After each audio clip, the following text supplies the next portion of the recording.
G'day guys, Mr. Croaky here still croaky voice. It's getting a bit better, but I just got a cup of coffee just being delivered. It'll make my voice come better, or be better, or do something better. Anyway, I got to show you something with this 6000 Bizzo. Oh dear. Hopefully that just one sip of that'll fix me up. Okay, with the coils,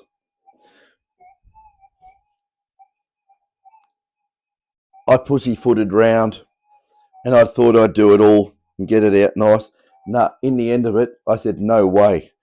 I just cut it and broke it out. And that is the way you do it. Otherwise, you waste too much time. Just cut down to where the stuff is and just bend it until it all pops out. Now, I got that 6000 there. Yeah, you know who? Yeah, the guy who owns that knows whose it is because of the coloration on the coil. I'm just also proving your detector's working quite nicely. But if you have a look, follow the wire. There you go. There it is. The dongle is connected up on one of my cancel coils. Thus, I can now run the 6000 in the workshop, or do the same system. Any detector, any 6000, you can work on it and know exactly what's happening.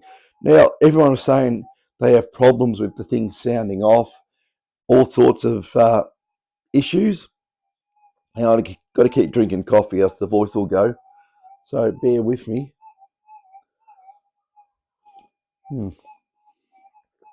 I got David's gone up the shop to get me a bottle of whiskey. I tell you what, if you drink spirits, makes your voice come good. I don't know why, it does. So there is the dongle. Now I'll show you this. We'll get in a bit close. There's some different things about this coil setup too.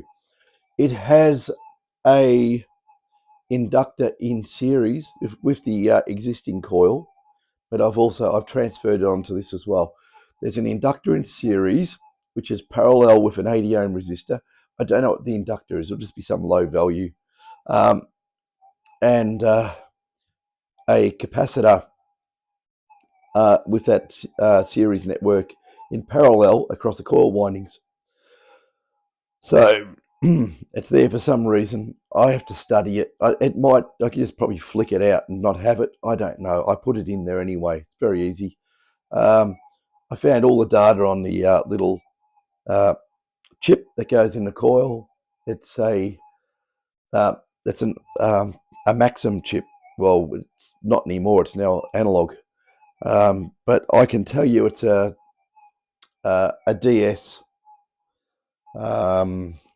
What was it? A DS28E38 and some other numbers on it. But anyway, I'll show you. I'll hit it on the computer. Can't wake up, computer. I'll show you what it is. Oh, by the way, like I say, this I can stick my hand all over it. Doesn't care less. There you go. Doesn't sound off. There's a trick in doing the shielding, but I'll get into that another day. Or else we'll have X coils making 6000 coils. I don't think any of the manufacturers here will like that. Anyway, oops, crashing the tripod into things. That's the chip. And if you want to ever read what it is, deep cover, secure, ECDSA authenticator with chip DNA and puff protection. Puff protection. That means don't try and probe it, as in like scraping away the top and probing the actual chip junctions and stuff. It's probably got some sort of conductive layer in there, and it'll short out what you're looking at. or something. It'll stuff it up. It'll drop its code. So anyway, if you want to find out about the chip that goes in in these, and like I say, this thing here, if you read the specs there, look at it says robust countermeasures protect against security attacks. Patented, physically unclonable function secures device data. In my opinion, all this stuff can be got around, okay? And it has been. Otherwise, there wouldn't be hackers. They'd all be out of business. But this sort of stuff, you know, I remember the old microchip PIC chips. We used to drop the security on those in 2 seconds flat. Used to program it just under voltage. It used to set all the internal fuses. You can read the data. Anyway, they did fix that eventually. So, yeah, you get a PIC chip and you go, oh, look, what you do is drop it down about I think it's 2.8 volts or something, 2.7 volts. And you just basically reset it back to nothing, like you're going to reprogram it. And all it did is reset all the fuses and you can just read the data. It's bloody stupid. But anyway, who knows with this? Yeah, I've got to keep drinking else the voice will disappear. But if you have a look here, there's a lot of information on that particular chip. So they use it in printer cartridge identification. Yeah, very simple thing, 2 wires. It works on 2 wires, has a capacitive coupled data onto the supply rail, but it'll work on 2 wires. Nothing fantastically special about it, but yeah, it's just a I2C. I don't know what puff protection means. I think it means poke it or something. I don't know. I think it's to do with that. I haven't read up much, but anyway, it's just got a whole heap of information here. Any of you guys out there want to play with it, that's it there. 3mm by 3mm, 6 legs. You just basically put a capacitor from pin 6. I think pin 6 goes around onto ground and power. That's it, and it'll work. Well, that's how I've done that one up there, because when I pulled it apart, the damn chip come off the board and the capacitor fell off. I lost it. It just, because I did it on the garage floor, because I hit it with a hammer. And I pulled it apart, and I just put a 100 nanofarad cap in there. Works fine. I went off the data sheet here and just said they look like the capacitor was 100 nanofarad, so I just did the same. Soldered, I had some 100 nanofarads and stuck it on the board, and away it went. So yeah, if you want to have a look at all this, there it is. Look, it's got all the timing diagrams and, you know, what's what, all the rest of it. I don't know. Maybe someone out there smart enough to nut it out and work it out. But then again, look, the way it's working at the moment, you can just smash up an old GPX-11 coil and just rip that out and make a dongle.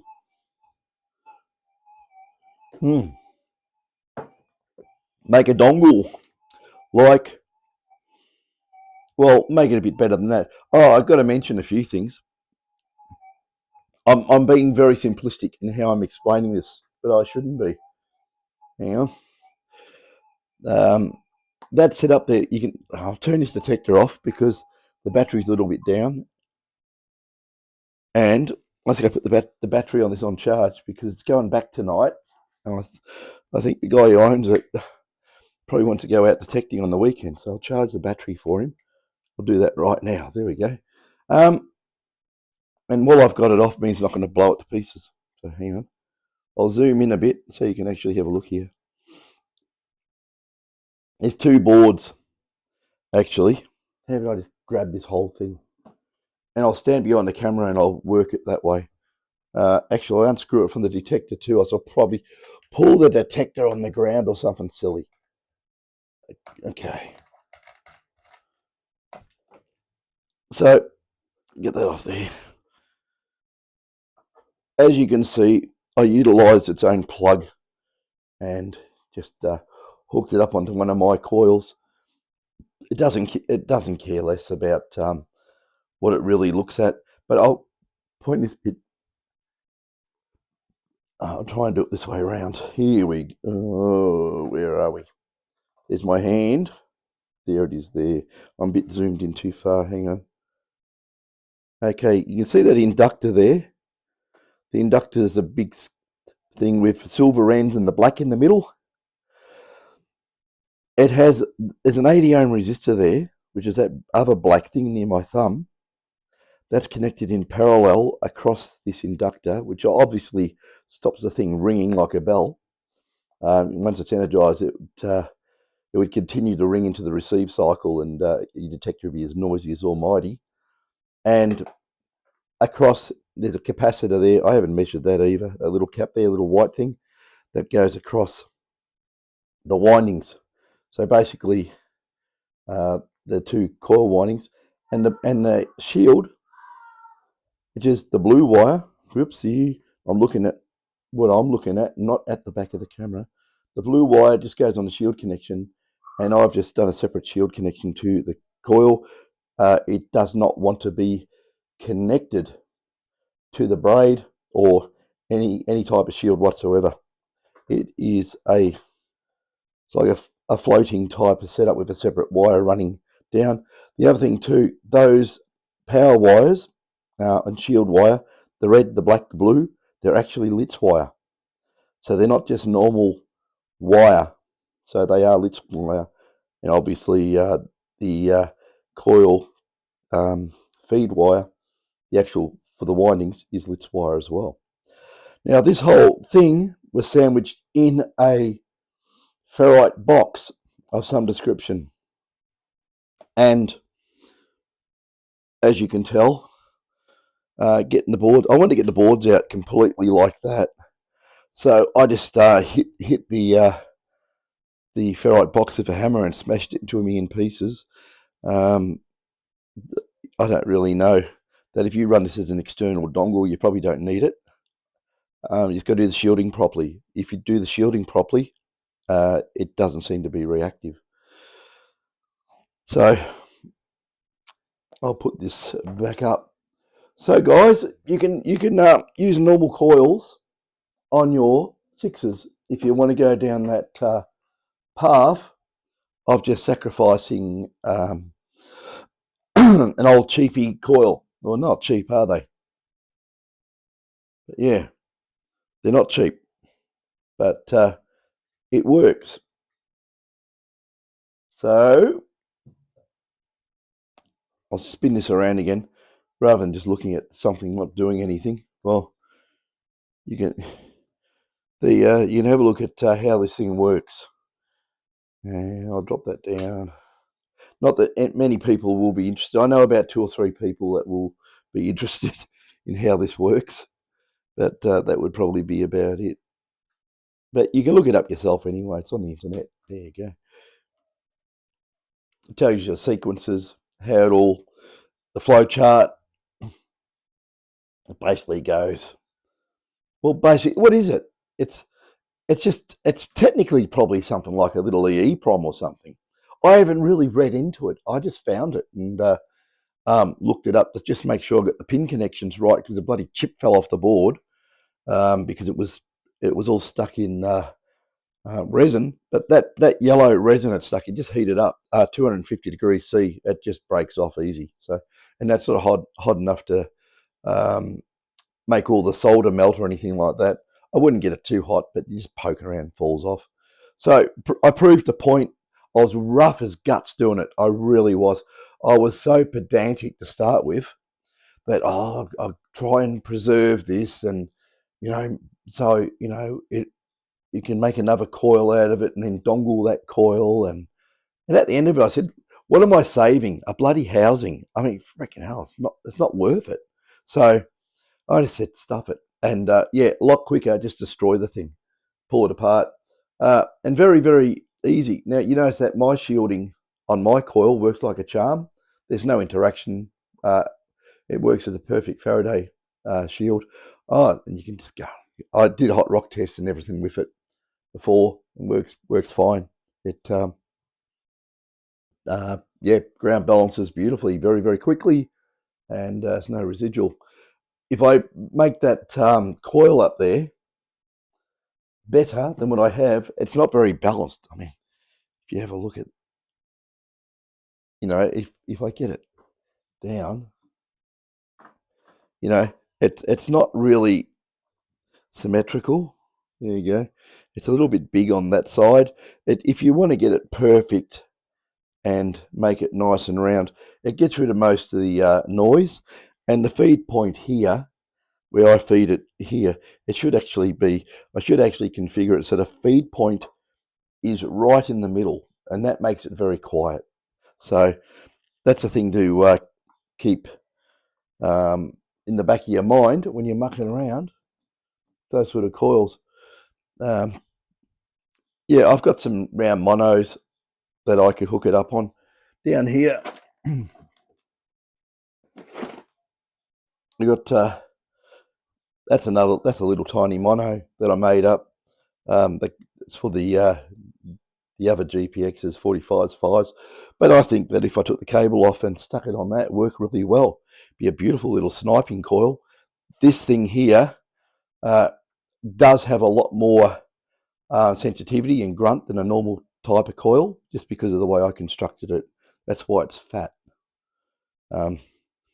There's reasons. There's reasons I do everything, and so yeah, Benny and Jeff, I know you're mucking around with these things, making dongles and that, and Chet was making dongles as well. So just yeah, just be sort of separate your braid off your coil, right? So it's not connected to one end of your coil in the coil. Just connect the blue wire to it, and all will be well in the universe. I'm still drinking coffee. See, voice is okay now. If I don't, you just go to pot. So yeah, that's going back, and down there's another couple that have to go back, and David's arrived. See, I'm drinking coffee. Oh, look, have a look here. Yeah, look, there you go. Marvelous. He's got the throat fixer. So is this? Oh yeah, that's. I'll grab it tomorrow before I leave. Okay, because I know you probably want to go out and detect with it. Yeah. Oh, I'm going to drop it off to him. Then yeah. His car parts. Did you see that? No, it works really well. That's awesome. Do you want me to plug it in for you? No, I've got to go. I've eaten something bad. He's eaten something bad. Yeah, okay. Tell the rest of the story to the internet. Okay. Anyway, have fun. I will. Take care of yourself. Don't breathe any fumes in. I didn't. I did it outside with the rest of the coil, and yeah, plenty of ventilation, so I didn't get stuffed up. Okie dokie.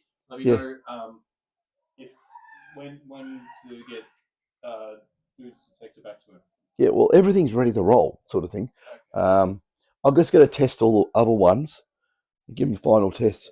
And look, we got a free frisbee. Yeah. I'll get going. Okay. Yeah, there you go. So yeah, that stuff there fixes your throat. I'm not joking. So yeah, that's throat fix. I said to him, buy it on the business account because it's a medical expense for work that was done in business for the business that caused the medical issue. So bloody business could pay for it. That's the way I look at it. So yeah, Mr. AA, and that's not Alcoholics Anonymous. That's you know who you are. Your detector's ready to roll, mate. So David will drop it off to you tomorrow. So he says. I think you must have organised that. And yeah, like today it was, I was going to go out, believe it or not, and test detectors today. But what happened? We ended up with a massive windstorm. The wind was gusting up to 72 kilometers per hour. So if I was going to do any videos and that, you wouldn't be able to hear it because it would have just been whoosh whoosh wind noise. But apart from that, it was a nice day, except for the wind.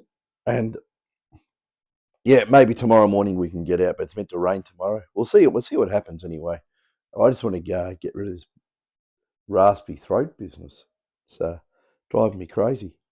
But yeah, don't burn ABS and breathe the fumes in.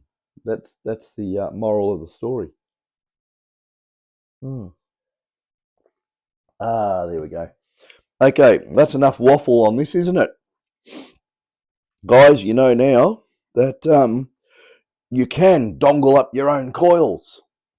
So it's probably just opened up a massive business, and people making the dongles up for the 7000s are going to start making them up for the 6s. But look, if that coil of mine, oh God, buddy, I could connect an old MineLab coil to it. It'd probably work. I can't see why not, except the other coils around the place do have more capacitance. That could be an issue. And what I should do too, I should get rid of that inductor resistor capacitor thing and just see what effect it has. I should actually connect up the oscilloscope to it. I'll do it through some high impedance resistors or something, so I don't load anything and get funny effects. But I can do that, and we'll just see what we get, because that's for another day though. So yeah, there you go. The dongled coil has been defeated, and obviously it works. Well, I just checked it works fine. So yeah, keep all your old MineLab coils and just make up a dongle and like bit of that cable, shorten it off. Don't need it that long, God, and just stick it on. Away you go. So all it needs is a plug stuck on the other end. I know Jeff was saying he had trouble using a normal MineLab plug, but I suspect it's to do with the way the shielding works. And I'll fix that as well, and I'll do a video on how to fix it. Make it so it just works. It doesn't sound off. It's quite easy. You just got to know what you're doing, and she'll be right.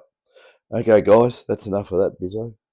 I'll finish the coffee. Then I'll change gear and hit the other stuff. But what else did you get me? You got me something else too. What do you got? Something, I don't know. David surprises me. Oh, what it is? Tim and Joe's lager, low carb lager. No, might as well show it. There you go. It's 50% off retail. That's why he bought it. Look, there you go. Give him a plug. Yeah, that was at the bottle shop that Coles run. So if you want to get any of that stuff, they've probably got it everywhere. 50% off. $8.50 for 4. That's all right. Yeah, race down there. And yeah, does it say lorry boys? Oh, how English. It's better than truck boys, I suppose. Lorry boys, Jim and Joe's lager. Okay, interesting. There's your beer ad, but that stuff there is better. That one, that's my all-time favourite. Anyway, I better not do too many alcoholic plugs. Bad for your health. Good for your throat. Bad for your health. Okay, so yeah, if you want to know anything else about these dongly things, ask. We got comments section. Just comment. I read them. I do, and I answer them. The other thing too, if you're going to comment, don't make a big chain of comments, because I just look at the ones I have. I have it set so it says, ones I haven't replied to, right? So put a new comment up again from a fresh one, so it won't miss it. Because if you do this, you write a comment, I'll answer it, and then you put another comment, I may not see it because because the only way to see that, I have to bring up all the comments from eternity, and it's just overwhelming to sort through it. So just put a fresh one there. It comes straight up, and just ask the same question again or whatever, like the add-on question from the first bit of it. I'll get the gist of what's going on. So just yeah, be sort of I don't know, a bit more detailed in your response, and we'll sort things out. So there we go. This dongle business. I always said I hate this dongling of detectors and dongling of coils, and I'll work my proverbial off to get around this dongle problem. I hate it. It is really a real nasty thing, in my opinion. I don't like it. It's probably, what's the information in it? It probably just says, well, this is a mono and this is a double D. Do you really need to be told? Yeah, I don't know. Anyway, it's just my opinion on all this stuff. I'd like leave things open so we can experiment and try different coils and give the Russians a go at it. Well, Bulgarians, they've moved to Bulgaria, haven't they? So not hit with sanctions. Ah, dear me. So anyway, yeah, just remember, you've got to get your shielding right. If you don't get the shielding right, if you just wire it up like a normal coil, it won't work. It'll be noisy as all hell. Anyway, guys, that's enough. Catches.